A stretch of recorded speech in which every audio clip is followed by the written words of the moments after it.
चलिए मंगलाचरण कर लीजिए। जय जन सभी को। सभी जय जय। जय जी।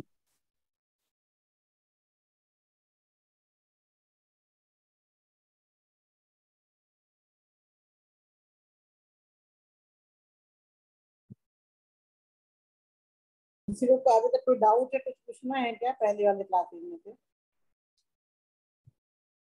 आपकी आवाज बहुत ही धीमी आ रही है। मेरे में से क्यों आज पहले तो सही आती थी ना। आप सब लोग म्यूट हो जाइए। मैम आप थोड़ा सा वो अंत और मध्य वाला एक बार वापस एक्सप्लेन कर सकते हैं क्या? कौन सा? आदि दीपक, मध्य दीपक, अंत दीपक। वो क्लास आपने अटेंड नहीं की थी क्या? वैसे सिद्धांत वाली चीजें ज्यादा बेटर है पूछते डाउट में। ये चीजें तो ऐसे ही है। कोई और बताएगा, एक्सप्लेन करेगा तो क्या मतलब है आदि दीपक, मध्य दीपक, अंत दीपक का? किसी को समझ में आया है आप में से? मैं करूं? हाँ, कौन बता रहे? पूछिए, बताइए। आदि दीपक मतलब वो चीज लास्ट में लिखी गई है तो वो सभी पदों के साथ में आएगी। जैसे नमोकार मंत्र में लोए सब साउडम है, तो लोक के सभी, तो उसमें सिर्फ लोक के सभी साधु ही नहीं है, लोक के सभी अनंत भी है, लोक के सभी सिद्ध भी है, लोक के सभी आचार्य भी है और लोक के सभी उपाध्याय भी है। वो अंत में आया है, इसका मतलब सभी के साथ आएगा। अंत में आया है तो अंत दीपक है। स्टार्टिंग में आता तो आदि दीपक हो जाता।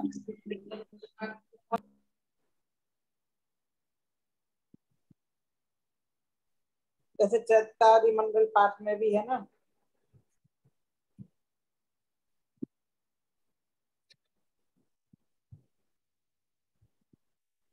जैसे ये ना चत्तारी लोग उत्तमा, ये आदि दीपक है। लोक में उत्तम है।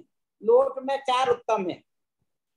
अहंता लोग उत्तमा, सिद्धा लोग उत्तमा, साधु लोग उत्तमा, पटेल धर्म लोग उत्तमा। स्टार्टिंग में आएगा तो आदि दीपक, बीच में आ रहा है तो मध्य दीपक, एंड में आ रहा है तो अंत्य दीपक। और दीपक जैसे सब जगह रोशनी करता है, दोनों आगे पीछे चारों तरफ, उस तरह से बदलता है उसका मतलब। आज हमारा सब्जेक्ट रहेगा दृष्टि बदल गई, सृष्टि बदल गई। मतलब हमारे बच्चों को, व्यक्तियों को देखने का नजरिया बदलना है हमें। अभी हम जिस नजरिए से देखते हैं उस नजरिए से नहीं, तो हम जैन दर्शन समझकर अपने देखने की, वस्तु को देखने की दृष्टि बदलेंगे तो हमारा पूरा जीवन में दृष्टि भी बदल जाएगी। जैसे कि आप चश्मा लगाए हुए हैं कल्पना जी, तो ये चश्मा यदि आप ब्लू रंग का लगाएंगी तो सारी चीजें ब्लू ब्लू नजर आएंगी, और पीली चीज हरी नजर आएगी। तो ब्लू येलो मिलकर ग्रीन हो जाता है ना।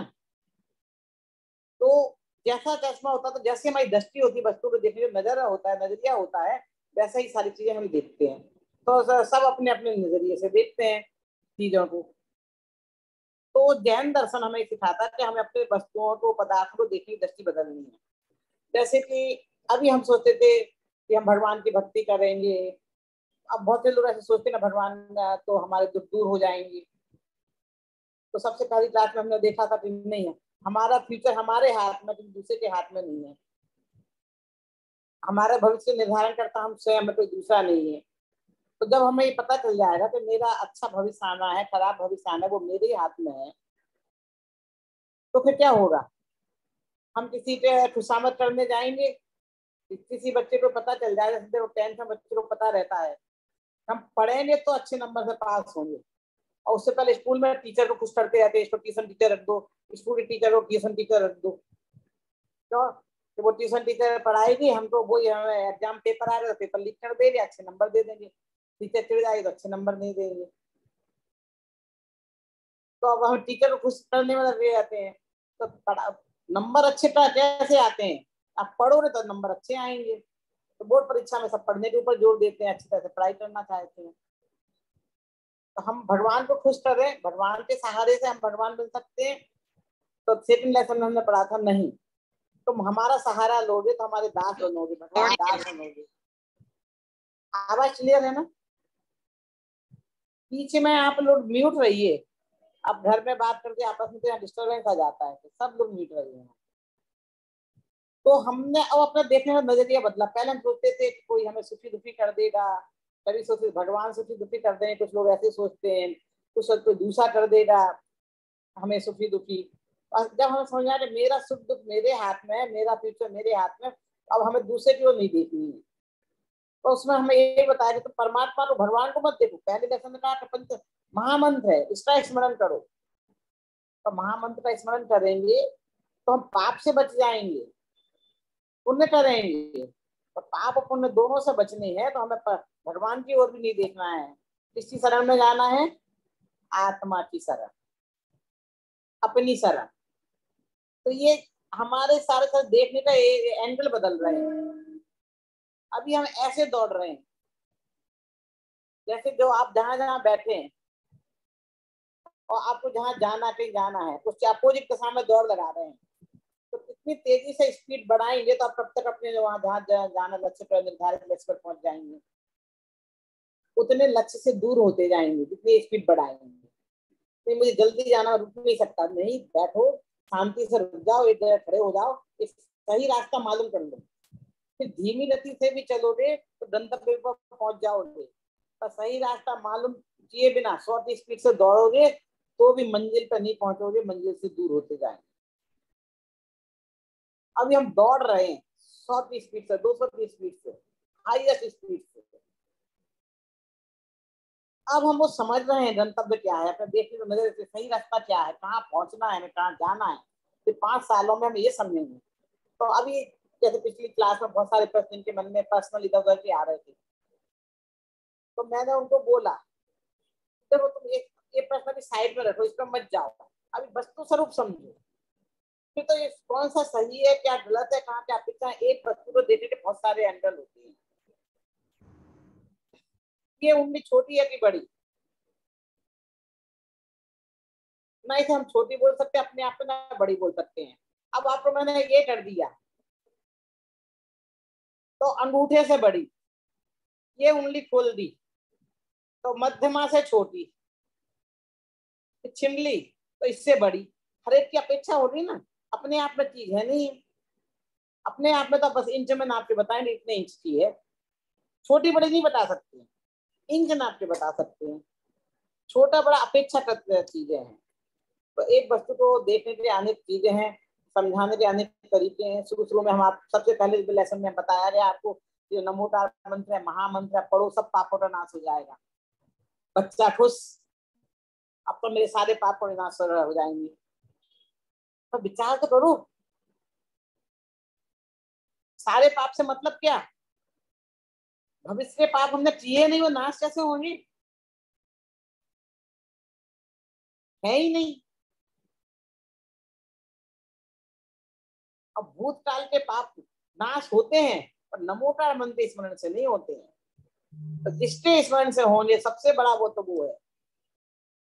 तो भगवान ने दूसरे लेसन में बता दिया वो तुम्हें अपनी शरण में जाना पड़ेगा, मेरी शरण में मत आओ। मेरी शरण में आओगे पुण्य का बंद होगा, स्वर्ग चले जाओगे, नरक से बच जाओगे। तो तुम अपनी शरण लोगे तो क्या होगा? पुण्य भी नहीं बंधेगा, पाप भी नहीं बंधेगा, पुण्य पाप का नाश होगा। तो बंधे हुए पापों का नाश भी अपनी शरण में जाने से होता है। भूतकाल के बंधे लिए तो नाश का सवाल नहीं है, पर ये व्यवस्था है कि भूतकाल के लिए कर्म बंधे ना। समझ रहे? भूतकाल का नाश नहीं हो सकते हैं, पर भूतकाल में कर्मों का बंधन ना करो जिससे उदय में ही ना आए। कर्मा का ऑनर नहीं है, नवीन बैच ज्वाइन की। ठीक है, क्लियर? 8:30 क्लास थे त्याचा अजून मेसेज। हाँ, कोई लोग नया ज्वाइन हुए हैं। मेसेज नहीं हाँ नहीं है। हाँ देखो कौन जुड़ा हुआ है, नहीं जुड़े। क्लियर हुआ अभी तक जो हमने पढ़ा था पहले में और दूसरे में? समझी बताई मैंने। ये हर चीज में हम अपना देखने का नजरिया बदल रहे हैं, दृष्टि बदल रहे हैं। नमोद मंत्र सीखा तो, चत्तारी मंडल पाठ सीखा तो अब हमें किसी ज्ञान का कितना स्वतंत्रता का उद्योग करता है। आपको किसी की हेल्प की जरूरत नहीं है। आपको किसकी हेल्प चाहिए? खुद की हेल्प चाहिए। किसका सहारा लेना? खुद का सहारा लेना है। लकड़ी चलने के लिए लकड़ी का सहारा कौन लेता है? नंदिता जी, अभी आपसे मैं आपको बहुत बढ़िया लकड़ी लाके दी कि वहां पे हम गए थे, तो जहाँ पे विदेश में गए थे ना, तो बहुत अच्छी लकड़ी थी चल रही थी। उसे खोलो ना तो बैठ के सीट बन जाती है, स्टूल बन जाती है, पोर्टेबल है, चलो तो चलने का सहारा है। तो मैं आपको वो गिफ्ट देती हूँ, आपको काम में आएगी। आप उसे लेके शान से चलेंगे क्या? क्यों कि मैं स्वतः, हम तो अपने खुद के पैर पे चलना जानते हैं हाँ, और जरूरत नहीं है। हाँ, मुझे सहारे की जरूरत नहीं है, मैं पराधीन नहीं हूँ, स्वतंत्र रहना चाहती हूँ। जब मेरे पैरों में ताकत नहीं होगी, मैं नहीं चल पाऊंगी, तब मुझे वो सहारा दी पड़ेगी। तो आप सोने की भी मुझे गिफ्ट करें तो मुझे आवश्यकता नहीं है, वो लेने में मेरी शान नहीं बढ़ेगी। अरे मैं तो व्हील चेयर पर जाती हूँ, इसकी बात है क्या? आप समझ रहे हैं? तो हमें किसी दूसरे का सहारा लेना, तो हम प्रथम थोड़े जाने में, तो मुझे सहारे की जरूरत नहीं है, किसका सहारा लेना? मुझे खुद का सहारा लेना है। खुद का सहारा सहारा नहीं कहलाता। तो हमें सहारे की भाषा में समझना है, तो आपको खुद की हेल्प लेनी है। तो खुद के भाव, खुद के परिणाम जो दूसरे हो जा रहे हैं, दौड़ रहे हैं, उनसे बचना है। ठीक है? तो हमारे मन में प्रश्न उठता है कि वो खुद हमें है कौन? जिसका मुझे सहारा लेना है, वो मैं हूँ कौन? आत्मा। आत्मा, ठीक है ना? और आत्मा को इस पहली जो पुस्तक हम पढ़े उसमें जीव और अजीव नाम से समझाया है। तो जब आत्मा अपने आप का सहारा लेता है तो कौन बन जाता है? वो परमात्मा। जो जीव अपनी आत्मा का सहारा लेता है वो परमात्मा बन जाता है। तो थर्ड लेसन आपका है परमात्मा का। भगवान का परमात्मा बोलो, भगवान बोलो, केवली बोलो, अरहंत बोलो, सब पर्यायवाची है। तो हमने और केवली में विशेषता क्या है? कोशिश वो कर रहा है, जन्म से तो वो हम जैसे ही थे। हाँ, वो डेस्टिनी होगी बहुत। लेकिन उन्होंने क्या किया? पर का सहारा नहीं लिया, दूसरों के सहारे सुख नहीं खोजा। हम अपने जीवन में क्या करते रहते हैं? माँ बाप के साथ में सुख खोजते हैं, भाई बहनों के साथ में सुख खोजते हैं, बेस्ट फ्रेंड के साथ में सुख खोजते हैं, शादी हो जाती तो पति पत्नी बच्चों में सुख खोजने लगते हैं। किसी का अनम्यूट है, वो लगातार बोल रहे हैं, पीछे से आवाज आ रही है। कौन ज्वाइन हुए हैं अभी जो इनका अनम्यूट है?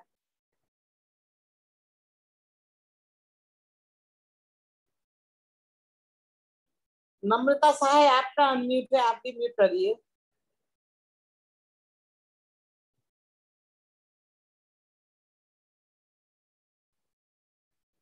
हाँ, नम्रता सहाय का अनम्यूट था, बाकी सब म्यूट है। आपके बैकग्राउंड से पीछे से आवाज आ रही है, आप म्यूट हो जाइए। म्यूट एक बटन रहता है ना, म्यूट लिखा रहता है MUTE, उसे दबाएंगे तो आप म्यूट हो जाएंगे। तो बीच में डिस्टरबेंस होता है ना, तो फिर लोगों को समझ में नहीं आता है। ठीक है, हाँ। तो अपनी बात चल रही थी कि हम स्वयं अपना सहारा लेते हैं तो परमात्मा बनते हैं, दुखों से मुक्ति मिलती है। तो हमें कैसे पता चले? तो जिन जीवों ने भूतकाल में अपना सहारा लिए वो परमात्मा बन गए, तो उनको हम भगवान बोलते हैं। और परमात्मा और भगवान में भी कुछ विशेषताएं होती हैं, कुछ सिंपल भगवान होते हैं, कुछ थोड़े से विशेष फैसिलिटी वाले भगवान होते हैं। तो जैसे कि मुख्य जो होते हैं ना, अपने क्या कहते हैं, सब संसद सदस्य बन गए। तो संसद सदस्य में लोकसभा में चुन के आ गए, राज्यसभा में चुन के आ रहे, फिर एक तो कोई पोस्ट मिल गई, एक PM बन गया, यहाँ केंद्र में रहे तो PM बन गए, राज्य में रहे तो CM बन गए, तो किसी को कुछ वित्त मंत्रालय कुछ दे दिया, पर उनके लिए अलग अलग चीजें मिल जाती, स्पेशल व्यवस्था मिल जाती है। तो ऐसे ही भगवान तो सब अपना सहारा ले सब भगवान बन जाते हैं, और कुछ उसमें से विशेष विशेषताओं के साथ होते हैं, तो वो तीर्थंकर बनते हैं। तो उनकी कुछ विशेषताएं होती हैं, जन्म से ही उनका पता चल जाता है, 5 कल्याण होते हैं, जब खुशी होने लगती है। जैसे कि जन्म तो सबके एक से ही होते हैं, पर जो राजाओं के बड़े घर में पैदा होते हैं, तो उनके जन्म पेट में आने के बाद से पूरा 9 महीने तक कुछ ना कुछ प्रोग्राम चलते रहते हैं। जैसे इंद्र आके वर्षा करता है, इंद्र सेवा में आ जाता है, सबसे करते हैं ना, अब मुकेश अंबानी जी यहाँ गया बच्चा कोई प्रेगनेंट हुई तो कैसे बार बार आती होती है, हमारे तुम्हारे किसी क्यों नहीं आता है। तो बड़े लोगों का ऐसा होता है। तो तीर्थंकरों के साथ ऐसा होता है, जब जन्म लेते गर्भ में आते हैं, जन्म लेते हैं, दीक्षा लेते हैं और केवल ज्ञान होता है तो सबके उनके कल्याण होते हैं, देवता लोग आके मनाते हैं। और दूसरा उनका विशेष सभा होती है, जैसे कि अभी हम लोग जूम पर पढ़ रहे हैं, ऐसे क्लासेस भी होती है फिजिकल। तो जब पीएम की सभा अलग होगी, सीएम की सभा अलग होगी, है ना, और ऐसी दो नॉर्मल सभा अलग होती है। ऐसे तीर्थंकरों की सभा भी एक स्पेशल सभा होती है और सभा का नाम होता है समावसरण। उससे सुनने वाले भी स्पेशल होते हैं और वो जितनी बात बोला पूरा का पूरा ध्यान कर लें। ऐसे स्पेशल श्रोता होते हैं, कोई भी चीज छूटे ना, उनको बोलते हैं गणधर। इसलिए तो आपकी क्लास में था कि आप सुनो ध्यान से और बताओ, तो वो गणधर मूल्यांकन कहलाएगा। इसलिए उसका नाम ही गणधर रखा है हमने, गणधर मूल्यांकन। तो इस तरह से तीर्थंकरों की उपदेश होती है, सभा होती है। सभा होती तो वहाँ डर भी लगती होती बहुत ज्यादा।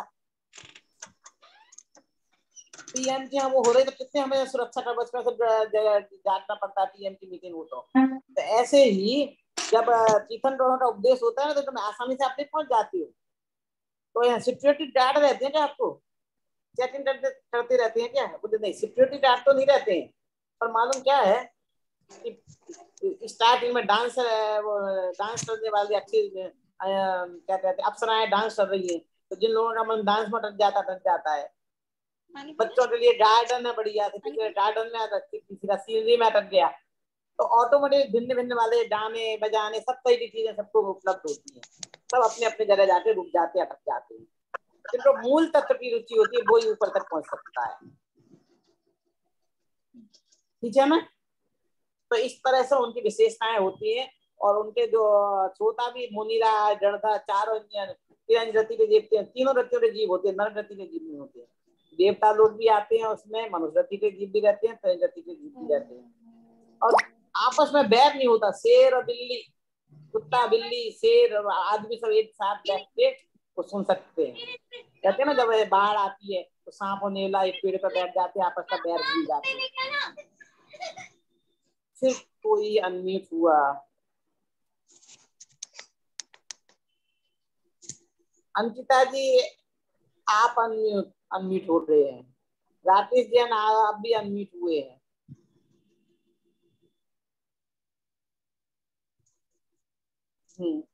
ठीक है ना?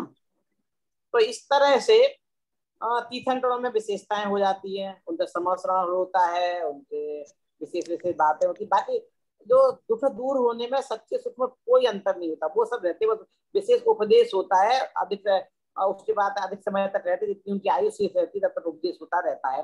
ये विशेषता रहती है। वीतरागी और सर्वऋतु भगवान और तीर्थंकरों में कॉमन है, पर तीर्थंकर धर्म तीर्थ उपदेश देते हैं, समस्रण होता है, इस तरह से उनकी पंचकल्याण होती है, इस तरह से विशेषता होती है। अब जो ये परमात्मा बनता है, कौन बनता है? जीव भी बनेगा, अजीब तो नहीं बनेगा। दुख भी जीव को होते हैं, दुखों से मुक्ति भी जीव को चाहिए। तो दुनिया में दो मुख्य चीजें हैं, एक हम जीव और एक दूसरी अजीब। ये अपना लेसन चल रहा है 5वां जीव अजीब। अब जब अपन ने तीसरा लेसन पढ़ा था तीर्थंकर भगवान, भगवान है तो उसके दर्शन करने भी हम जाएंगे, मंदिर में जाते हैं तो उसमें देव दर्शन की पूरी विधि बताइए। इजी है, बच्चों के लिए है ना किताब, तो आप पढ़ लेंगे, उसमें एक दो बातें मुख्य हैं, निश्चय रहेगा तो वो सब आप समझती है मेरे ख्याल से। कुछ डाउट हो तो पूछ लेना। अब बात चल रही है जीव अजीब। मैं जीव और मेरे से भिन्न सब अजीब। इस दुनिया को दो भागों में डिवाइड कर दिया इस लेसन में। एक मैं जिसमें मैं खड़ा हूं, दूसरे में पूरी दुनिया खड़ी है, और पूरी दुनिया का हमने एक नाम दे दिया। क्या नाम दे दिया? अजीब। तो राकेश जी मेरी दृष्टि से आप भी अजीब हैं। स्नेहा जी मेरी दृष्टि से, आपकी दृष्टि से मैं अजीब हूँ, सिर्फ आपका जीव आपके। जब मेरा पैसा मेरी जेब में है तो मुझे काम का है। अभी कोई प्रश्न नहीं, जब मैं पूरी बात पूरी कर लूं तब प्रश्न पूछेंगे, है ना? तो आप अपने जब प्रश्न नोट कर लीजिए, प्रश्न दिमाग में घुमाएंगे ना तो आपको आगे की बात समझ में नहीं आएगी। तो पूरी दुनिया को दो भागों में डिवाइड किया, एक में मैं हूँ जीव और मेरे अलावा सब अजीब। तो यहाँ मेरे अलावा सब अजीब की चर्चा नहीं है। जो जानता है, जिसमें ज्ञान है, जो ज्ञाता दृष्टा है, वो सब जीव, और जो जानते नहीं है, जो ज्ञाता दृष्टा नहीं है, वो अजीब। ऐसे तो नोट तो सब नोट हैं, पर मेरी जेब का नोट मुझे काम में आता है। मुझे पानी पीना मुझे चाहिए, तो मेरी जेब का नोट तो मुझे नोट है मेरे लिए, और दूसरे जेब का नोट मेरे लिए कुछ नहीं। कागज का तो वो मेरे लिए कुछ खरीदने काम थोड़ी आएगा।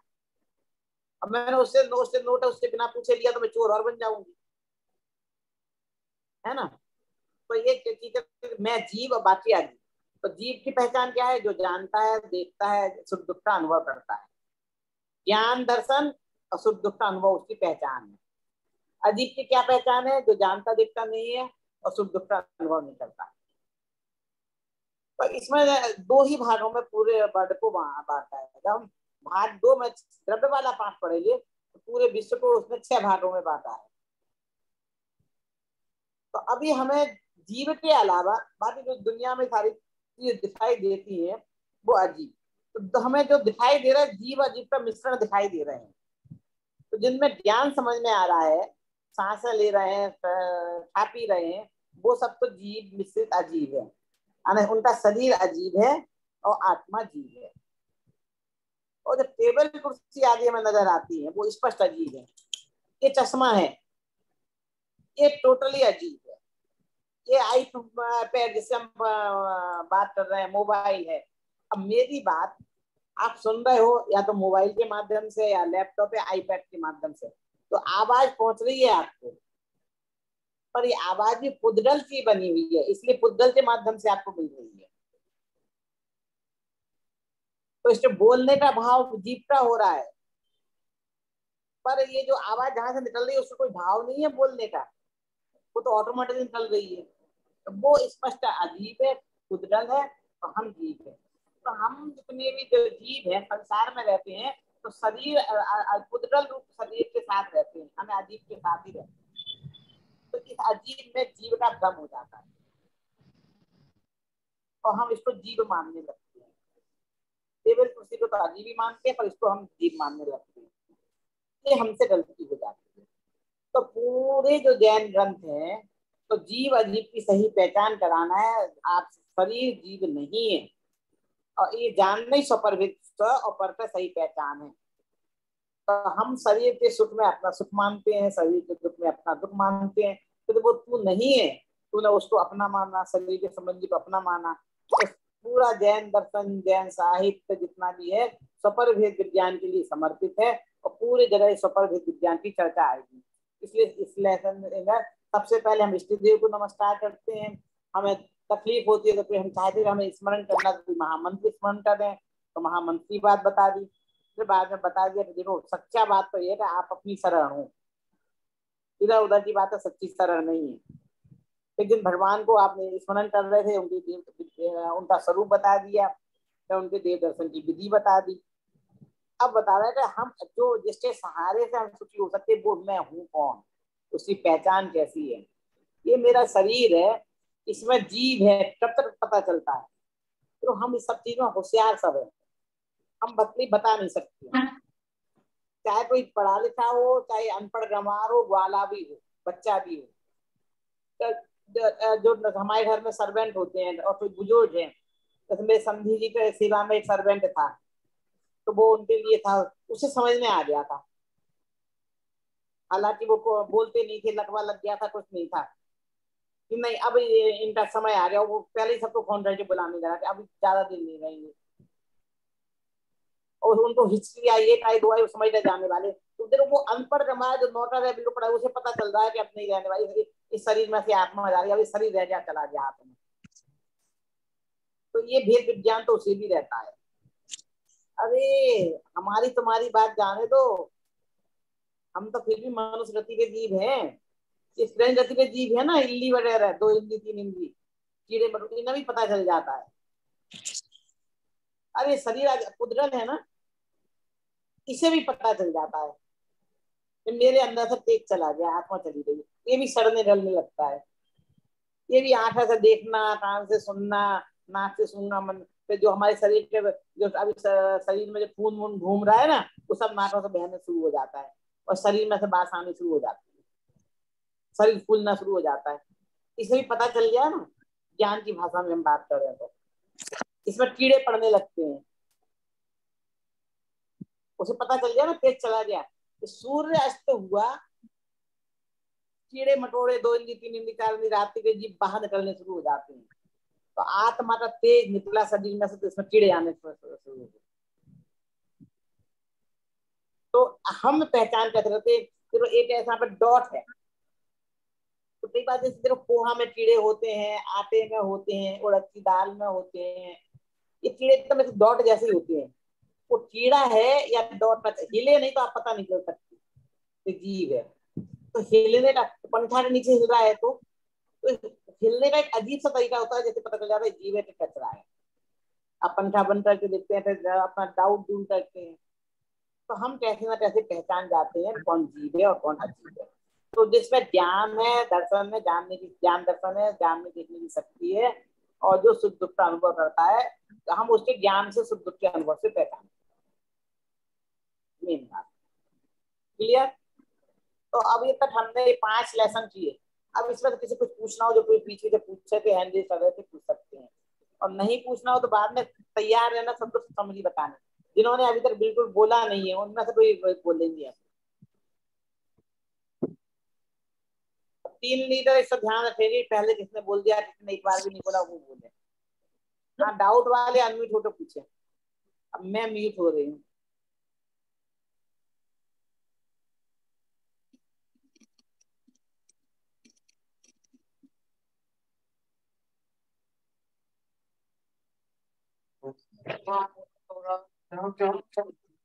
वो नहीं है वो बात तो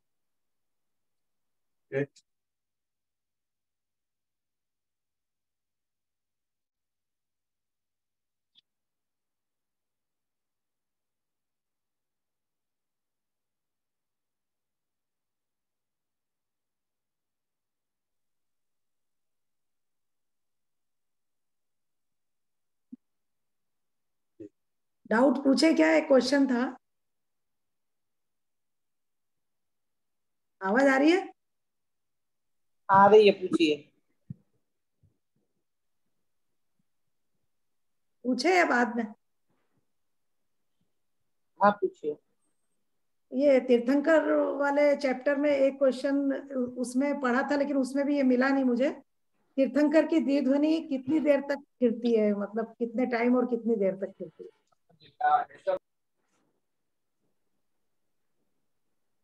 आप कौन बता रहा है? मैं कल्पना भंडी। 6 घड़ी फिरती है, 6 घड़ी 8 प्रहर। 6 घड़ी 8 प्रहर। हाँ, मतलब 6 घड़ी का मतलब ये 8 प्रहर होता है। तो 48 मिनट का नहीं, सॉरी, 60 घड़ियों के लिए 8 प्रहर होता है। उसका मीनिंग 60 घड़ियां होती है। मतलब कितने घंटे? देखो मैंने आपको परमाणु प्रवेश का भेजिए ना, भाग 2, उसमें दिव्य ध्वनि नाम का एक वो चैप्टर है, वो उसमें इससे बारे में सब डिटेल लिखा है, कितने एक घंटे कितना होता है, कितनी घंटी घड़ी मिनट सब लिखा है। इसके लिए परमाणु प्रवेश का भाग 2 में है वो। और दिव्य ध्वनि उसमें दंडधर, दिव्य ध्वनि, समासरण, सबके बारे में 8-8, 10-10 पॉइंट दिए हैं विस्तार से। आप देख लीजिए, जितनी समझ में आए तो पूछ लीजिए। वैसे 24 मिनट की एक घड़ी होती है। हाँ, 24 मिनट की एक घड़ी होती है, और 2 घड़ी का एक मुहूर्त कहलाता है। पर ये परमाणु प्रवेश का भाग 2 में मिलेगा, भाग 1 में नहीं, 2 में मिलेगा। हाँ। और दिव्य ध्वनि जी 6 घड़ी के लिए खिड़ती है। दिव्य ध्वनि जी जो खिड़ती है वो 6 घड़ी के लिए खिड़ती है, और दिन में 3 बार खिड़ती है। हाँ। थोड़ा अपवाद हुआ, जैसे भरत आदिनाथ का थोड़ा बीच बीच में ऐसे, पर नॉर्मली ये समय बताया जाता है। ठीक है, ओके। कंफ्यूजन था इसमें, इसलिए है कंफ्यूजन था, ये पढ़ा हुआ तो है। इसलिए नहीं, जो आप मन में प्रश्न उठ रहे हैं, आपके पहले आने वाले विद्यार्थियों के मन में प्रश्न उठे थे, तो मैंने एक पुस्तक ही बना दी, क्योंकि अंत रहते हैं, सबको भूल जाते हैं बार बार, तो वो पुस्तक पढ़ो, आप याद रहे, और आपको यहाँ नोट्स भी नहीं बनाने पड़ेंगे। इसलिए आप अपना वो लिख रहे हो ना, जो पुस्तक बना रहे हो, उसमें परमाणु प्रवेश का भाग 1, 2, 3, तो तीनों मंगवा लो। डिक्शनरी ये 5 साल आपको काम में लगेगी। हाँ चलिए और पूछिए। ये प्रश्न है, मैं पूछ सकती हूँ? हाँ पूछिए। अभी अभी आपने जैसे बताया कि आत्मा का स्वभाव सुख दुख का अनुभव करना है, तो स्वभाव तो उसे कहेंगे जो हमेशा के लिए रहे। तो सुख का तो अनुभव सिद्ध परमेष्ठी बनते हैं तो होता है, लेकिन दुख का अनुभव नहीं होता, तो उसका क्या कारण? मैंने स्वभाव नहीं बताया, पहचान का चिन्ह बताया। स्वभाव ज्ञान दर्शन, पहचान का चिन्ह सुख दुख का अनुभव,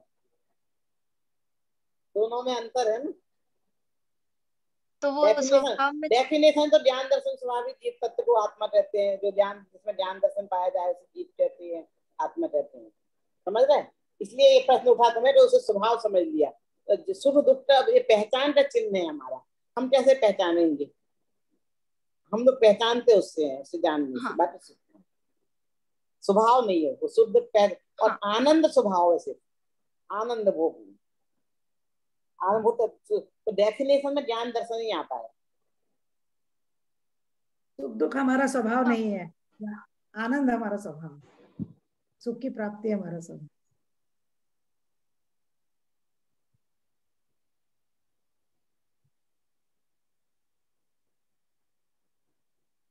और पूछिए,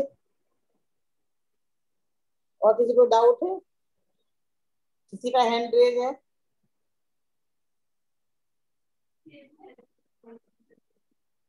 चलिए, तो अब आप में से कौन समरी बताएगा?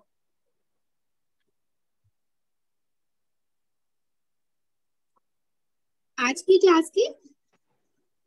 हाँ, आपने पहले बताई हुई है, आपके चेहरे बार बार आता है। जिन्होंने अभी तक नहीं बताए, चलो जो बोलेंगे वो बोलते रहे, चुप रहे। सबको खुद हैंड रेज करके बोलना चाहिए। मैं नाम लूं फिर नहीं आप बोलो तो मजा नहीं। जिन्होंने अभी तक नहीं, प्रीति जैन कौन है, उन्होंने बोला है क्या पहले?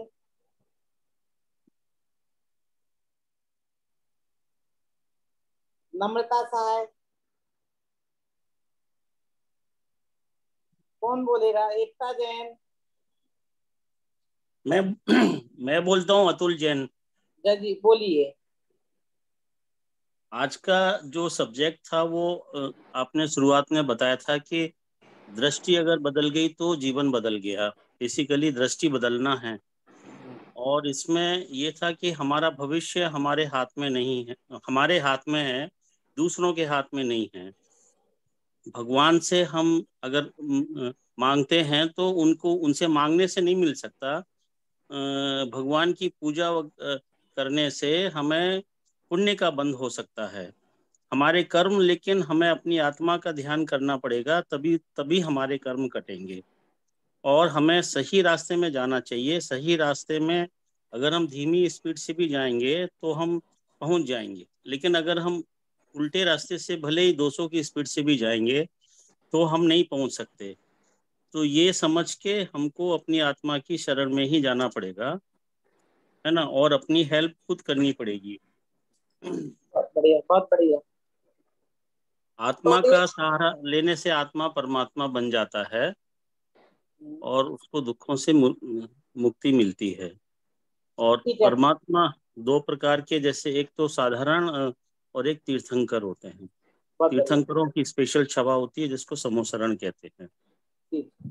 जी। और सभी तीर्थंकरों की समसरण होता ही है। सभी भगवानों का समसरण हो जरूरी नहीं है, कुछ भगवानों का होता है, समसरण नहीं होता है, पर उनका दंड त्रुटि कहते हैं। तो तीर्थंकर नहीं है, फिर भी कुछ भगवान जो उपदेश देते हैं तो उनकी दंड त्रुटि होती है, तो उसे समसरण नहीं बोलते। सिर्फ समसरण तीर्थंकरों की बोलते हैं। जैसे क्या है, या भी हम लोग ऐसे पढ़ रहे हैं तो क्लास बोल रहे हैं, पोजिशन में ऐसे ही हम जुड़े हैं तो उसे हम प्रवचन बोलते हैं। अंतर क्या है क्लास और प्रवचन में? प्रवचन में मुख्यतः एक तरफ से बोला जाता है, और क्लास में जो है वो एक तरीके से डिस्कशन के द्वारा सब्जेक्ट समझाया जाता है। तो हम क्लास में पूछ सकते हैं और समझ सकते हैं। तो प्रवचन वन वे ट्रैफिक है जी, क्लास टू वे है, और इसलिए क्लास में जितना लाभ मिलता है प्रवचन में उससे कम मिलता है, क्योंकि हमारा उपयोग यहाँ चला जाता है।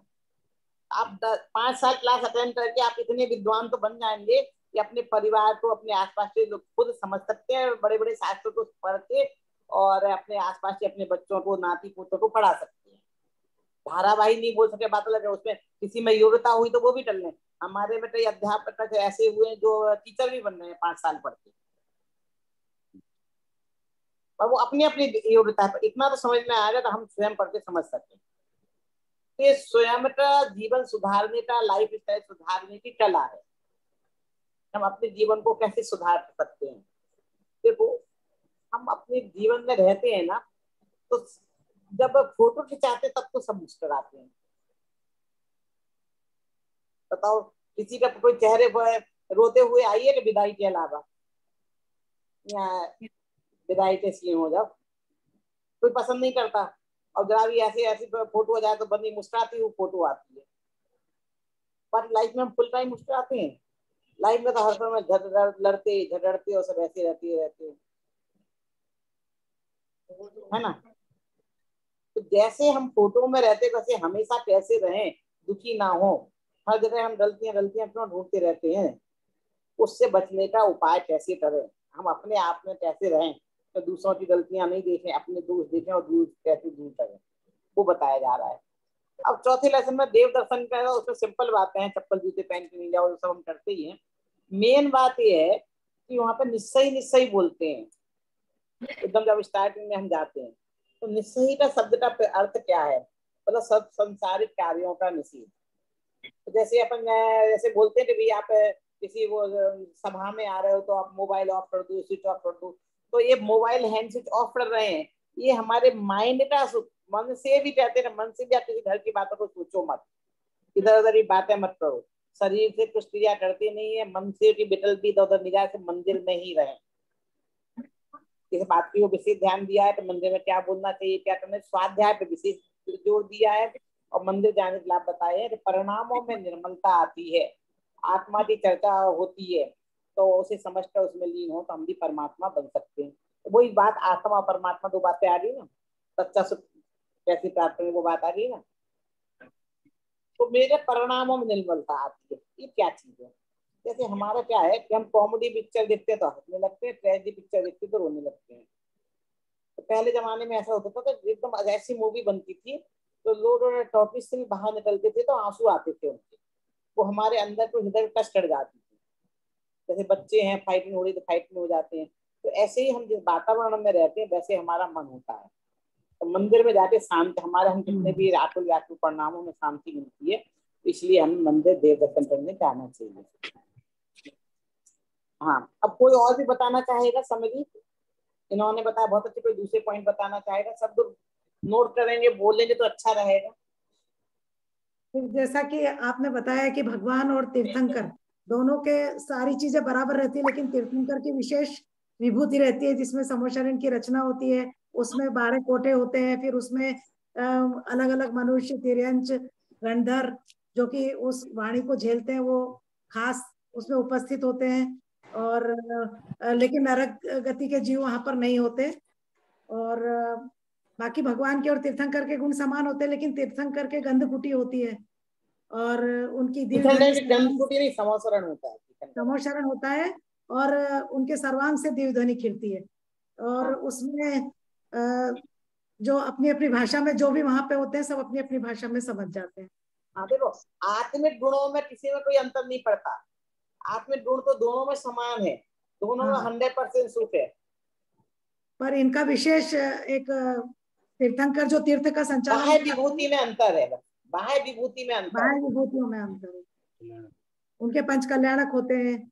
हाँ, बराबर। उसके बाद आपने जीव अजीव के बारे में बताया कि जो जानता है देखता है वह जीव है, जो ज्ञाता दृष्टा रहता है, और जिसमें ज्ञान नहीं है वह अजीव है। जैसे टेबल कुर्सी और भी जो भी अजीव चीजें हैं, हमारी भाषा जो निकलती है वो भी एक उद्गल है और वह भी अजीव की गिनती में आती है। अभी आप कौन बोल रहे हैं? अंजू जी कौन बोल रहे हैं? मैं कल्पना बंडी, इंदौर से। अच्छा, ठीक है। अंजू जी अब आप बताएंगी, मैं सबसे क्रम से पूछूंगी जैसे जुड़े हैं उस क्रम से। अंजू जैन यूके से है।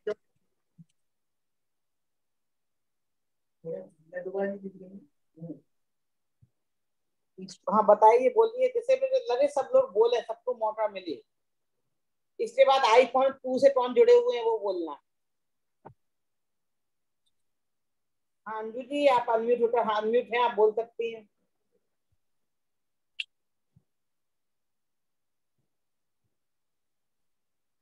राकेश जैन, आईफोन 2 से कौन जुड़े वो बोलना चाहेंगे। देखो आप लोग बोलोगे नहीं तो पता नहीं चलेगा मुझे, तो इसमें बहुत एक्टिव होके बैठना पड़ता है। इसका मतलब ये लोग मोबाइल ऑन करके यहाँ वहाँ चले गए हैं। अनुरेखा बाटलीवाल, जय जिनेन्द्र। मेरी तबीयत थोड़ी सी खराब आज, इसलिए मैं आज बोल नहीं पाऊंगी कुछ। अच्छा एक डॉक्टर की सेंटेंस वजह बोल से दीजिए, आगे कोई रास्ता बात है। नहीं, एक आपने सेंटेंस बोल दीजिए।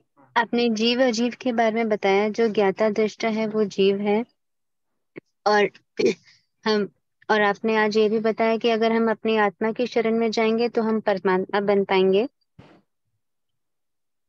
फिर आपने ये बताया कि परमात्मा 2 प्रकार के होते हैं, एक तीर्थंकर और बाकी जो दूसरे भगवान होते हैं, और तीर्थंकर की एक अलग प्रवृत्ति होती है।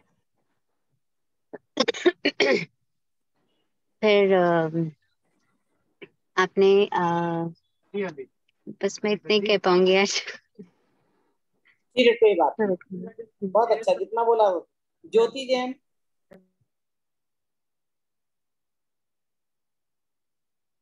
मनीषा जैन, मैं बोलूं फिर आप कहेंगे। आप तो बोल रहे हैं और कोई नहीं बोला, बोलिए चलिए।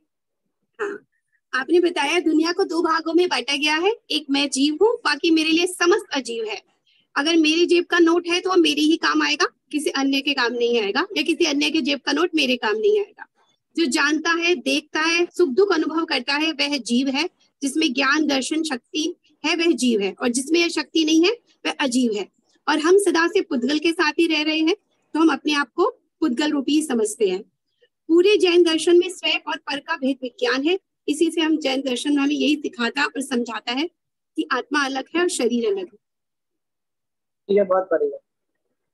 देखो इन्होंने प्रश्न किया था ना एक और, तो मैं बताती हूँ आपको, जैसे कि ज्ञान दर्शन साथ में आते हैं, दोनों को एक शब्द में बोलते तो उपयोग बोलते हैं या चेतना गुण बोलते हैं। एक शब्द बोले तो चेतना गुण, और चेतना में ज्ञान दर्शन दोनों शामिल है। आपके मन में प्रश्न उठता होगा सकते हो, ज्ञान दर्शन दो साथ में क्यों बोलते हैं, अकेला क्यों नहीं बोलते हैं। और शायद किसी ने मेरे से प्रश्न पूछा भी था, अब आपके रूप में था बाहर चीज में पता नहीं ज्ञान और दर्शन का क्या अर्थ है। अब दर्शन का बहुत सारे अर्थ होते हैं, जैसे आपने बहुत दिनों में दर्शन दिए, इसका एक अलग अर्थ हो गया। मैं मंदिर जा रहा हूँ दर्शन करने, एक अलग अर्थ हो गया, ठीक है ना। पर इन अर्थ में नहीं है प्रयोग ज्ञान दर्शन में। ज्ञान दर्शन में दर्शन शब्द का प्रयोग सामान्य अवलोकन, फर्स्ट इंप्रेशन उसमें है। कोई भी वस्तु को जब आप देखते हो तो उसका पहला फर्स्ट इंप्रेशन आता है, उसमें विशेष विशेष कुछ नहीं आता है। जैसे आपने परमाणु मोनस के बारे में सुना, एक सामान्य इंप्रेशन रहा, विशेष कुछ में नहीं मालूम था। फिर आप जुड़ते रहे, अभी भी थोड़ी थोड़ी आपको सामान्य नॉलेज है, कुछ सामान्य नॉलेज है, कुछ विशेष है। आप सब एक दूसरे के बारे में सामान्य जानते हो, मेरे बारे में थोड़ा विशेष जानने लगे हैं। तो 3 क्लासेज अपनी हो गई हैं, थोड़ा अपना क्लास सुनने लायक विशेष जानते हैं, बाकी और विशेष जाने नहीं जाने आने। आप मुझे 1 करोड़ रुपया दे दें उधार, इतना विशेष नहीं जानते हैं। 10,000 रुपये दे सकते हैं, समझ रहे हैं क्यों। 10,000 रुपये चले भी रहे, नहीं वापिस आए तो चल जाएगा, इतनी जान पहचान में। पर 1 करोड़ जितनी जान पहचान में, 1 करोड़ के आपको 1 लाख की जितनी जान पहचान भी जाएगी। अब वो कोई 1 लाख दे भी दे, नहीं चलो 1 लाख तो दे देते हैं हम, समझ रहे हैं। इसलिए मैंने बड़ा फिगर बोला, 1 करोड़ तो आदमी सोचेगा ना, उसके लिए पहचान थोड़ी और जरूरी है। अब मैं कहूँ चलो 1 करोड़ के लिए जो पहचान जरूरी है, और मैं कहूँ कि मेरी बेटी के लिए आपका बेटा दे दो, या आपका मेरे बेटे के लिए आपकी बेटी दे दो, तो इतनी पहचान जरूर हो सफिशिएंट है क्या? नहीं, जो और हम अच्छे ढूंढते मिले। नहीं। समझ में आ गया ना सबको बात? हाँ। है ना अंतर। तो अभी हम धीरे धीरे समझ रहे हैं। फर्स्ट इंप्रेशन हुआ, उस पर कोई विशेष जानकारी नहीं है, फिर ज्ञान में विशेष जानकारी है। तो ज्ञान है तो दर्शन साथ में होता ही है। पर कई चीजें हमारी निगाह से आके निकल जाती है। जैसे मैंने आपको सबको देखा एक निगाह से, पर किसी के नाम याद नहीं है, मैं तो इसमें पढ़ पढ़ के बोल देती हूँ। समझ में आया? पर आप कोई पूछो उसने कौन से कपड़े पहने थे, क्या पहने थे, याद नहीं है। ऐसे कपड़े थोड़ी देखे हमने, तो हम तो सुन रहे थे। ठीक है ना?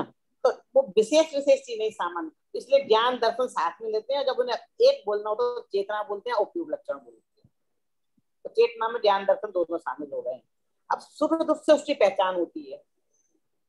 दर्शन तो वो हमारे खुद के लिए उपयोगी है, दूसरा तो सामने वाले कुछ पता नहीं चलता है, ज्ञान से ही पता चलता है। अभी जैसे कि किसी को एक बच्चा है, एक 2 साल का बच्चा है, एक 5 साल का बच्चा है, तो इंजेक्शन लगने का, सुई चुभने का डर तो दोनों को समान हो रहा है ना। पर एक बच्चा है, दूर से सुई डॉक्टर के हाथ में सुई देखिए चिल्लाना शुरू कर देता है, और एक को लग भी जाए तो भी ऊ करके रह जाता है।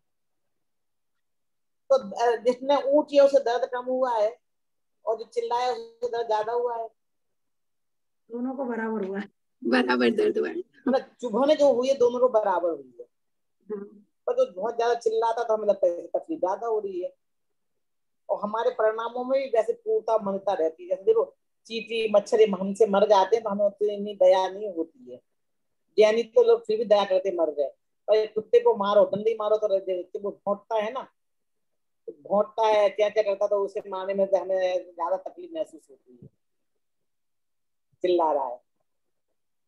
तो ज्ञान से हमें पता चल जाता है, उससे महसूस हो जाता है। तो कुदरत का उसका पहचान हमारे ज्ञान से, इसलिए वो चीजें आई है कि ज्ञान बहुत जरूरी है, एक्चुअली इम्पोर्टेंट रोल है। एक ज्ञान हमारा स्वभाव है जो हमेशा हमारे साथ रहता है, उस ज्ञान से बंद नहीं होता। अब हमारे ज्ञान के ऊपर आवरण आ जाती है, तो वो कर्म जब हम पढ़ेंगे, कर्म थ्योरी में पढ़ेंगे, तो वो ज्ञान के ऊपर आवरण आया, कर्म हमारे आ गए, तो फिर हमारा ज्ञान कम ज्यादा हो रहा है। जो हमें पीरियड ज्ञान है, तो ज्ञान की पर्याय है। द्रव्य वाला ज्ञान कम ज्यादा नहीं होता, वो तो 100% रहता है, रहती रहता। सूर्य तो रोशनी जो है वैसी वैसी की वैसी है। अभी हमारे यहाँ अंधेरा हो गया, रात हो गया, तो सूर्य में रोशनी कम हो गई क्या? नहीं, तो उसी तरह चमक रहा है। तो ज्ञान तो ज्ञान नहीं रहता है, पूरा चमक रहती है। उसके ऊपर आवरण आते हैं, तो हमारे में पीरियड नहीं है। हमारे यहाँ अंधेरा है, हमें सूर्य नजर नहीं आ रहा है, तो आवरण हट जाता है, तो पीरियड होता है। भगवान के सारे आवरण हट गए हैं, हमारे ऊपर आवरण है। भगवान और हमें ये अंतर है। हम आंखों से देखते हैं, कान से सुनते हैं, हमें ये माध्यम चाहिए देखने सुनने के लिए, वरना हम ज्ञान नहीं कर पाते हैं। उनको ये माध्यम की जरूरत नहीं है। ठीक है, दिनचर्या वाला पाठ है। इसमें नॉर्मल जैसे शरीर की सफाई करते थे नहीं, हम सुबह से उठते तो शरीर, छोटे बच्चे नहीं करते हैं, धर्म में पढ़ा है तो शरीर सफाई की ओर भी ध्यान आकर्षित किया है, साथ में मानसिक सफाई की ओर भी किया है। तो मानसिक सफाई, मानसिक टेंशन से फ्री कब होते हैं? मंदिर जाकर होते हैं, बताया है। क्योंकि परिणामों में शांति आती है ना, तो मंदिर जाकर। तो जिस तरह शरीर की सफाई पे हमें ध्यान देना चाहिए, तो मन की पवित्रता पे भी ध्यान देना चाहिए। तो मन गंदा कैसे होता है? हर एक चीज गंदे होने के तरीके अलग है। गंदे की अलग तरीके से होती है, सफाई करने के तरीके भी बदल जाते हैं। मतलब कपड़े को साफ करने का तरीका अलग है, फर्श को साफ करने का तरीका अलग है। तो मन गंदा कैसे होता है? तो मोह राग देश भावों से गंदा होता है। तो मन की सफाई कौन से साबुन से होगी? ऐसा डिटर्जेंट अभी बना नहीं है जिससे मन की सफाई हो जाए। तो जैन दर्शन मन की सफाई बताता है। बोले आत्मा परमात्मा के चिंतन से पास, परमात्मा के मन में गंदगी है नहीं है, उनका हम चिंतन करेंगे तो हमारे मन में पवित्रता है। दो चीजें सब में घूम रही है, आत्मा परमात्मा। आत्मा मैं हूँ, परमात्मा वो द्रव्य पर्याय दोनों से शुद्ध है, वो है एक। हम जीव है, अजीब है। तीन दुनिया बहुत छोटी है, इतनी थोड़ी चीजों में घूम रही है। बस वो चीज सब जगह आनी है। ABCD से लेते हैं ना, आप देखना हम बहुत थोड़े शब्दों में ढूंढते रहते हैं पूरे जीवन। आप 1000 शब्द ढूंढने जाए, मैं 1000 शब्द भी आप देखिए प्लीज नहीं करते हैं। एक बार लिखने पर कितने शब्द आते हैं? तो 1 से 9 तक गिनती है ना, उसी में ढूंढते रहते हैं नहीं? 100 तक की गिनती भी 109 में समा जाती है। ऐसे ही है बहुत सी चीजें। तो जीव अजीव आत्मा परमात्मा अपनी तरह इसमें ही पूरा सब समा गया है चीजें। तो वो चीजें हम परमात्मा को समझकर अपनी आत्मा की शरण तक कैसे पहुंचे, अपने मन को कैसे पवित्र रखें, गंदा हो रहा है। डॉक्टर भी कहते हैं मेंटल टेंशन से जितनी बीमारियां होती है शारीरिक उससे नहीं होती है। शारीरिक तो सीजनल होती है और 2-3 दिन में अपने आप चल जाए, दवाई की जरूरत नहीं है। तो मन की बीमारी का इलाज नहीं है। इसलिए जितने ये हो रहे हैं ना प्राकृतिक चिकित्सालय, ध्यान केंद्र, ये मन को ठीक करने के हैं। एक ही काम बोलते हैं, मन से कुछ सोचो मत, सोचो मत, सोचो मत, सोचो मत। दूसरा कुछ नहीं करते, बस वहीं जाते। अब मन बिना सोचे रह नहीं सकता है, तो कह देते एक जगह ध्यान लगाओ। कहाँ पे? शरीर पे ध्यान लगाओ। इस तरह शरीर के ध्यान की ओर ध्यान आकर्षित कर देते हैं। तो इतना भी समझ में आ गया? ये पुस्तक पूरी पढ़ ली है ना सब लोगों ने? इसमें किसी कोई डाउट है क्या? एक लेसन है अपना भगवान आदिनाथ का। शायद इसमें से मैंने प्रश्न आपसे पूछी थे थोड़े से पिछली बार। भगवान आदिनाथ को वैराग्य कैसे हुआ था, कोई बता सकता है? नीलांजना नृत्य से। नीलांजना की नृत्य से। कोई और बताएगा? भगवान को नीलांजना बताऊं दीदी मैं? जब नीलांजना नृत्य कर रही थी और जब उसकी आयु पूर्ण होने वाली थी तो नहीं देखो ऐसा है, अपने ऑब्जेक्टिव प्रश्न आते हैं हाँ आपके पेपर में, पर मैंने पूछा और आपने जवाब दिया इतनी आसानी से। ऐसे प्रश्न नहीं होते, समझ लेना। इतनी जल्दी आंसर मिल जाए ना तो रॉन्ग है आपका ये आंसर। अब इसमें टेढ़ क्या है सोचो, क्योंकि भगवान बन गए तो फिर उन्हें वैराग्य लेने की जरूरत क्या रह गई? वैराग्य तो राजा ऋषभदेव को हुआ था। राजा ऋषभदेव देखा थे, भगवान डांस थोड़ी देखते हैं, और डांस देखते से मदद नहीं होते थे। हाँ सही समझ में आया क्या टेढ़ थी? अब आपको जो ऑब्जेक्टिव में ऐसे प्रश्न आते हैं तो आपको आंसर आया, तुरंत आपको जवाब मिल गया, समझ लेना कि ये गलत है आंसर, कुछ इस पर झोल है। भगवान ऋषभदेव और ये राजा ऋषभदेव ये हाँ, राजा ऋषभदेव को वैराग्य हुआ था, भगवान तो बन गए, वैराग्य की जरूरत क्या रह गई? भगवान बनने बाद वैराग्य की जरूरत ही नहीं। ठीक है, अब ऐसे हर प्रश्न हर में आ जाएगा। आहार का मुनि ऋषभ का आहार हुआ था। मुनि आदिनाथ नहीं थे। आदिनाथ तब बने जब भगवान बन गए। मुनि आदिनाथ रॉन्ग है सब। मुनि ऋषभ मतलब पहले उनका ऋषभदेव नाम था, बाद में उनको आदिनाथ की उपमा दी गई। हाँ, तो वो सब ठीक है। तो भगवान का जन्म क्या हुआ, कब हुआ था? भगवान जन्मते नहीं है, भगवान तो पुरुषार्थ से बनते हैं। बालक ऋषभ का जन्म हुआ था। ठीक है ना? तो ये आपने पढ़ी नहीं है। फिर परमागम ऋषभ आदि मैंने कहा था इसमें से 8-10 प्रश्न पढ़ना। देखो इसमें प्रश्न कौन से है? आगम किसे कहते हैं, परमागम किसे कहते हैं, सच्चा सुख कैसे प्राप्त होता है। और ये प्रश्न भी आया था, क्या कोई जीव जन्म से भगवान बन सकता है?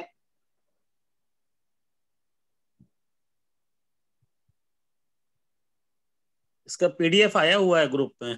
हाँ पे हाँ। तो ये इसमें ऐसे छोटे छोटे प्रश्न जो आपके मन में उठते हैं, उनके समाधान है। तो आप पढ़ेंगे तो समझ में जाए। कोई क्वेश्चन का आंसर नहीं समझ में आया तो आप क्लास में आके पूछ सकते हैं। ये आपको हेल्पफुल रहेगी। सिंपल सिंपल ऐसे प्रश्न है। ठीक है, और कुछ पूछना है? किसी को डाउट है? तीर्थंकर वाला जो लेसन है ना, 3rd लेसन, उसमें एक चीज आई है कि तीर्थंकर प्रकृति बंद होने के बाद अधिक से अधिक 3 भाव ही हो सकते हैं। और उसके आगे ये चीज है कि एक क्षेत्र में एक साथ 2 तीर्थंकर नहीं हो सकते हैं। हाँ, भरत क्षेत्र में नहीं होते। तो भरत क्षेत्र में एक समय में एक ही हो रहा, विदेश क्षेत्र में अलग रह सकते हैं। एक क्षेत्र लिखा है ना, जैसे पीएम एक जगह का एक ही हो रहा, तो इंडिया का पीएम एक हो रहा, मुख्यमंत्री अधिक हो सकते हैं, पर उधर अमेरिका के में राष्ट्रपति हैं और दूसरे पीएम वो तो हो सकते हैं, तो विदेश क्षेत्र में रहते हैं तो उनके भी नियम है। तो कम से कम 20 तीर्थंकर हमेशा विद्यमान रहते हैं विदेश क्षेत्र। तो 5 विधेय होते हैं, तो 5 विधेय के मिला करके अलग अलग क्षेत्रों के मिला के अलग अलग क्षेत्र में एक साथ एक जगह नहीं होते हैं। हाँ, तो मतलब तीर्थंकर का बंध कैसे होता है? तीर्थंकर प्रकृति का बंध कैसे होता है? वो जैसे 16 कारण भावना उससे होता है क्या? 16 कारण भावना, 16 कारण भावना से मोटे मोटे रूप से कहा जाता है ऐसा, 16 कारण भावना भाते तो तीर्थंकर प्रकृति का बंध होता है। नहीं, जैसे मोटा मोटा अपेक्षा जोड़ दी, एकदम से हार्ड एंड फास्ट नहीं लेना, मोटा मोटे रूप से कहते हैं। अब मारीच का जो जीव था ना, उसका आदिनाथ भगवान के काल में ही ये बोला गया था कि वो तीर्थंकर बनेगा, और महावीर प्रभु लास्ट 24वें तीर्थंकर में बने थे, तो उनके तो उसके बाद 10 भाव हुए थे ना? नहीं 10 उसके बाद 10 नहीं हुए थे, उसके बाद हाँ बोलिए बोलिए। 10 बताते हैं ना, आखिरी के लास्ट के 10 बताते हैं अपने को, वैसे तो अनेकों हुए होंगे। 24 तीर्थंकर का काल कितना लंबा होगा। तो बेटा ऐसा है, पहले तीर्थंकर उन्होंने भविष्यवाणी की ना, तो इसीलिए तो मारीच पहले देखो ऐसा था कि उनका पोता था, उनके साथ दीक्षा लिया था, तो जब उनका 24वां हो रहा तो वो समझ गया कि मेरे अनंत काल मेरे का भी बहुत समय बाकी है, और उस बीच वो निरोध भी जाके आएगा। तो उसने तो मुझे 24वां तीर्थंकर नहीं, मुझे पहला तीर्थंकर बनना है, पहले भगवान बनना, अभी भगवान बनना इतना नहीं बनना है। उसने फिर 336 मत चलाए। हाँ। दूसरे जो 4 बार आदि मत है ना, उनके मारी के भगवान कहलाते हैं, उन मत के प्रवर्तक है। तो विरोधी मत देखो उसी धर्म में तीर्थंकर प्रवर्तक हुए, जैन दर्शन के प्रवर्तक हुए, और विरोधी मत चलाने वाला भी उनके घर में हुआ, पोता पोता ही बना। तो उसके बहुत सारे भाव थे ना, तीर्थंकर पृथ्वी थोड़े समय बंदी थी, वो तो घोषणा हुई थी। अब जैसे मोदी चाय वाले जब थे, कोई जोशी कह देता तो ये चाय वाले हैं पर ये बहुत बड़े आदमी प्रधानमंत्री बनेंगे, तो बच्चे में थोड़े बन जाएंगे प्रधानमंत्री। वो तो कितने साल होते बनते बनेंगे ना। और जो महावीर भगवान जब मुनि अवस्था में थी ना, तो तब वो वासुपूज्य भगवान का काल चल रहा था। कौन सी अवस्था में थे? मुनि अवस्था। अरे कितनी बार मुनि लिए थे, कौन सी मुनि अवस्था की बात कर रही हो? मतलब उसी काल में तत्मानियों से कहानी पढ़ लेना, उसमें जो लिखी है वो सच्ची तत्मानियों में कहानी लिखी है। उसमें देखो महावीर मारीच के जीव से यहाँ तक के बहुत सारे भाव का चर्चा नहीं है। तो शेर के जब भगवान महावीर बने, मारीच से देखे यहाँ तक के तो उनके बहुत सारे भाव हुए, बीच में निरोध भी रहे, पर वो 10वां भाव था, तीसरा नहीं था। तो उसके बाद जब तीसरा भाव है वहां उनको तीर्थंकर प्रकृति का बंध हुआ। प्रश्न तुम्हारा तीर्थंकर प्रकृति के बंध से था। पूर्वाभिल से लेकर के वो जो 10 भाव ही बताए उन्होंने, बाकी पहले के तो अनंत भाव हुए उनके। हाँ। इतने काल में।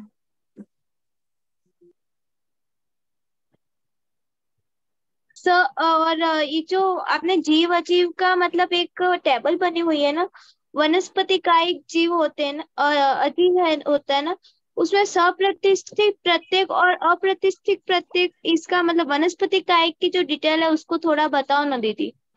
वो इसमें परमाणु प्रवेश भाग 2 में सब दिए डिटेल पूरा विस्तार से, वो पढ़ लो, फिर कोई डाउट रह जाए तो पूछना।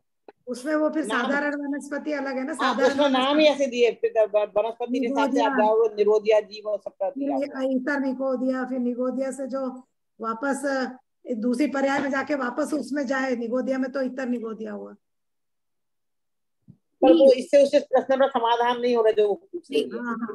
हाँ, वो प्रॉपर पढ़ना पड़ेगा, वो तो लेसन। हाँ, और निरोध के बारे में जानकारी है, प्रत्येक वनस्पति, साधारण वनस्पति, पूरे भेद करके उसमें सब दिया हुआ है, पूरा चार्ट है। हाँ, चलिए आज का समय हो गया है, हम जिनमाई स्तुति कर सकते हैं।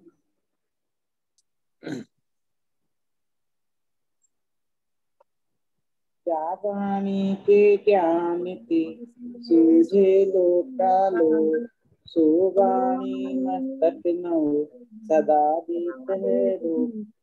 जय जय सभी को। अगली क्लास ये किताब अपनी पूरी हो रही बालों घाट 1, अब हम बालों घाट 2 पढ़ेंगे। वो थोड़ी सी इससे पाप प्रसाय और स्तुति है, तो इसका जो शुद्धात्मा में मेरा नाम है उसका भाव अच्छा है, अर्थ उसका अर्थ भी हम समझेंगे, पढ़ के आप समझना अर्थ, क्योंकि उसमें आत्मा का पूरा स्वरूप बताया है। तो वो भी हम करेंगे और दूसरा पाठ पढ़ेंगे। तो ऐसे आप रीडिंग करके आएंगे तो अच्छा रहेगा। ठीक है।